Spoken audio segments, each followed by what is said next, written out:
Mga boss, bali meron tumakbo sa atin. Tumakbo ba? Meron tayong buyer ngayon na dito sa ating Mitsubishi Lancer. Sila bossing galing lang ng Paliparan, 10:38 na. Bossing, anong pangalan mo, bossing? AJ boss. Ayan, si Boss AJ, tiga Paliparan. Sa phase 3 ba, bossing? Bossing, peace bomb tayo. So, bali, check lang nila tong ating Mitsubishi Lancer na hindi pa na-propose. Lancer EL to, mga boss. All manual, nakarehistro.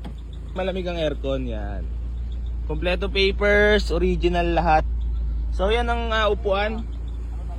First car pala ni bossing to. Isuswap sana sa motor, pero cash onan naman na sila.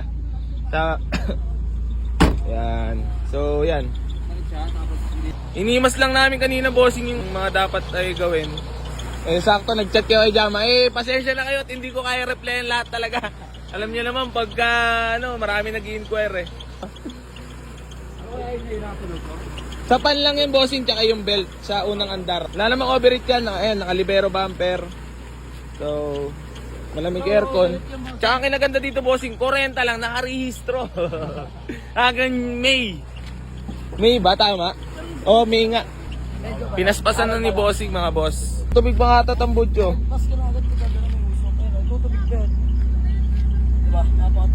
So yung mga boss, bali nagawa lang ng kasulatan dito sa ating Mitsubishi Lancer na itlog. EL kung tawagin yan, nakalibero bumper. Nakarehistro. Yan, tinakbo agad ni Bossing. Bossing, thank you so much. Thank you. Bossing, thank you Salamat sa smooth deal. Geng. Ayan si Bossing. Ingat kaya. Ingat. Salamat sa tiwala. Salamat sa smooth deal. Ingat. Bye-bye. Sold. Ingat. Bye-bye. All goods. Ingat. And Bossing, thank you Salamat sa pag-avail sa Aboy AC Garage. Bossing, ingat. Ingat.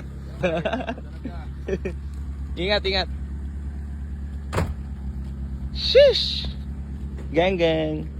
So yung mga boss, for pick up na tong Mitsubishi Lancer. Yan na. Pipick upin na ni Bossing ang ating Mitsubishi Lancer. Dinetail ang loob. Iuwi na ni Bossing itong Mitsubishi Lancer GLI. Ay, magkakaabutan na po ng kayamanan. Ipapaubayan na sa iyo ang pera at sa kanya ang sasakyan. Bossing, thank you so much Thank you. Ingat sa biyahe. So yan, babay na ang ating GLI. Sold na. Ingat, Bossing.